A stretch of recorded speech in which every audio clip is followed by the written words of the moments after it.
I think I should have written a shorter abstract. Okay, so thank you for having me here tonight. It's nice to be back in Edinburgh. So this is where I did my undergrad physics degree many years ago. So tonight I'm going to talk to you about stratiform clouds. So most people, when you say stratiform clouds, they get rather depressed. They think they're the dullest, most boring type of clouds on the planet. And that's probably true, but I get excited by them. Hopefully by the end of this talk, you'll understand why that is. So the reason that we're interested in these clouds is that they're actually electrified. And this is not something that a lot of people know, but by the end of this talk, you will also be experts on this. So the reason that we are interested in these clouds is they become charged, and that charge can influence the cloud microphysical processes inside the clouds, and that may have potential implications for climate. So I'm going to talk you through all that tonight. So we will start off discussing how these clouds become charged, how we know they're charged, and that's through some measurements that we've made with bespoke balloon instrumentation that we've developed at Reading. I'll then discuss what the effect the charge has on the droplet behavior. And then I'll talk about some novel experiments that we've been doing in fogs to demonstrate or to try and find some evidence whether charge affects cloud properties in the real environment. And then finally, I'll discuss what the implications of this are for weather and climate. Because this is very much an understudied effect. It's not included in climate models, and it's not widely studied. So there's lots to learn about it. So we'll start off discussing where the charge comes from, basically.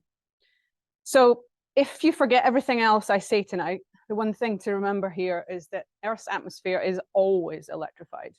Normally, we just think about charge when there's thunderstorms and lightning around, but it's electrified all the time, and charge is continuously generated. And that's through a process called ionization. So positive and negative charge is created by ionization all the time. And in our atmosphere, there are two sources of ionization. The first is from galactic cosmic rays. So these are highly energetic particles from basically outer space, from outside our solar system, and they enter Earth's atmosphere from above. And as they do so, they create a cascade of charged particles right down to the surface.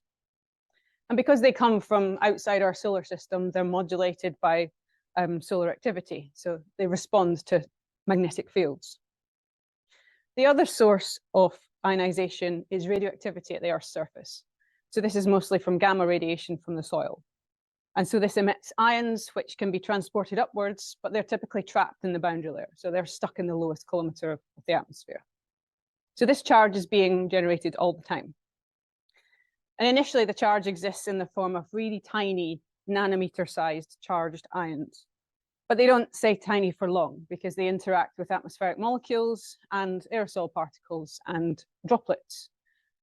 And this is the subject of a totally different talk, or three totally different talks, but I just wanted to make you aware that charge can actually affect many different types of aerosol and droplet processes. Some of the things that we've studied, for instance, is the charge effect on long-range dust and volcanic ash transport. So the idea here is that the charge can maintain the dust or the ash in the atmosphere for longer than it would be normally. And this might explain some strange observations of large dust particles that are transported huge distances, and nobody can explain why. Another thing that charge might affect is the radiative properties of dust layers. So there's been some theory and measurements that suggest that the particles can align in the electric field and act like a Venetian blind type effect, which affects the amount of solar radiation that's transferred through a dust layer.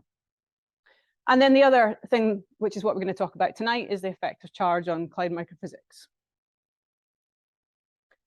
So another concept that's important here and that's related to charge in the atmosphere is something called the Earth's global atmospheric electric circuit. So I should probably move this because you can't actually read the title of these slides. So the global circuit, not much better, is it? It's okay, it's fine, good point, it disappeared, sorry. So the global circuit is a hypothetical concept which describes current flow around the planet, basically. Why are we not moving? There we are. Okay, so this was suggested by the Scottish physicist C.T.R. Wilson in the 1920s. So this is the same C.T.R. Wilson who invented the cloud chamber, but he also worked in atmospheric electricity. And in this circuit, we have Earth's surface and the ionosphere, which is a layer in the atmosphere about 60 kilometers up. And these are highly conducting regions. And the idea is that we treat these two surfaces as the plates of a spherical capacitor. And in the middle, we have the atmosphere, which is weakly conducting because of the ionization from the cosmic rays and the radon. And this charge that we have, this positive and negative charge, becomes separated in thunderstorms. So the top of thunderstorms become positively charged and the bottom become negatively charged. And this charge is transferred up into the ionosphere, and the negative charge is transferred down to the Earth's surface. This creates a huge voltage difference or potential difference between these two plates of the capacitor, which we call the ionospheric potential.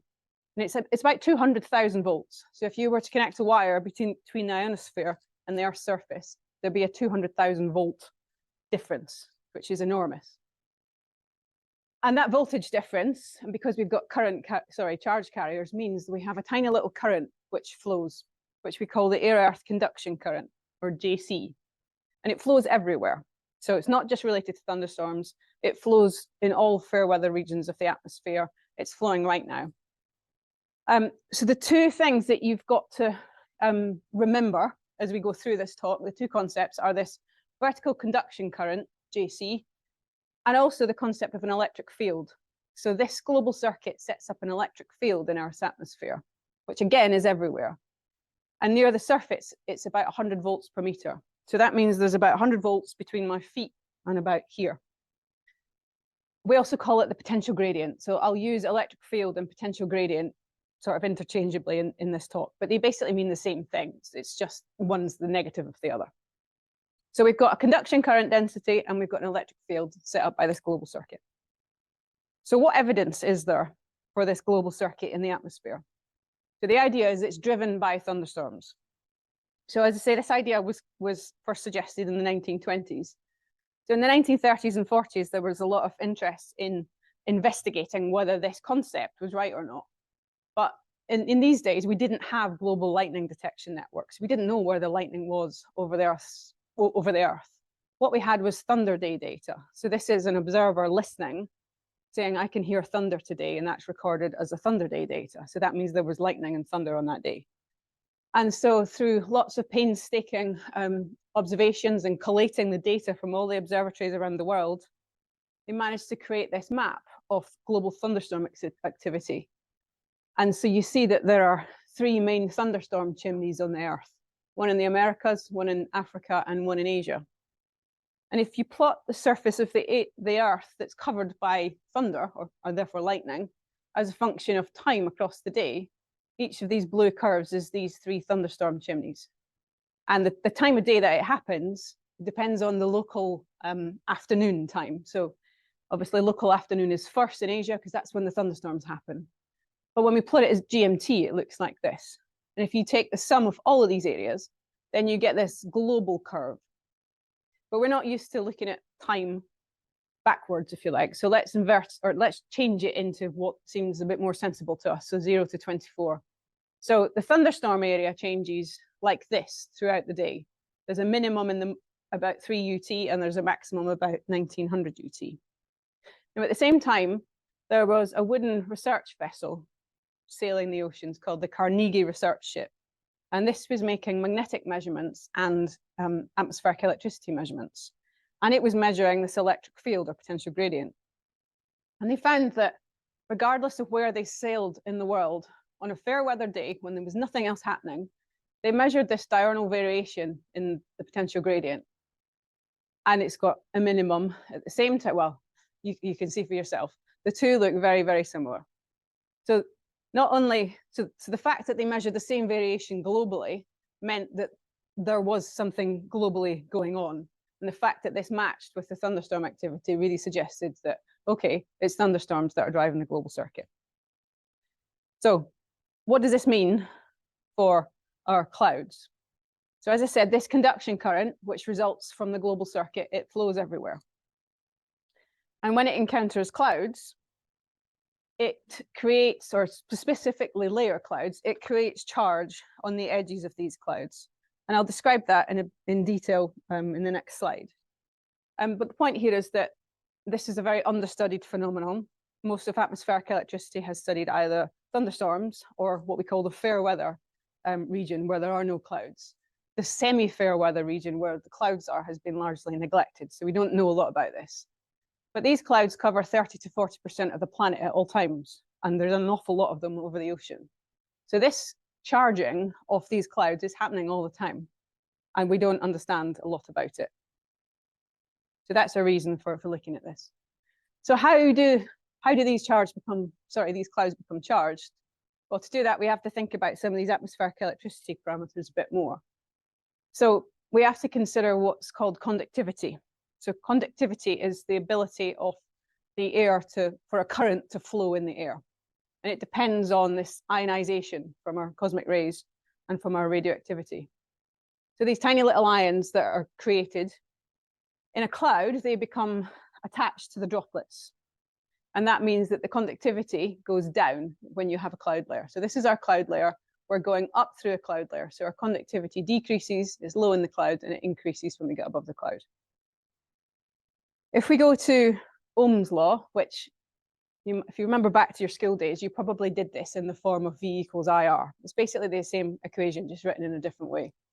And that says if you have a current, so in this case, JC, it's flowing through the cloud, and you have a conductivity or resistance, basically the inverse, then if you have an electric field, then the conductivity and the electric field are inversely related if the current stays the same.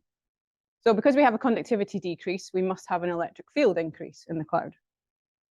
And if we take another relatively simple law of electrostatics, so Poisson's equation, that says if you have a gradient in electric field, then you will create a charge, a space charge, rho. So you see that there's a gradient in the electric field on the bottom edge of the cloud and on the top edge of the cloud. So that means that we should get a charge, rho. And that's what we see here. So this is our charge density. So because of the direction of the field and the current flow, we should get negative charge at the base of the cloud and positive charge at the top.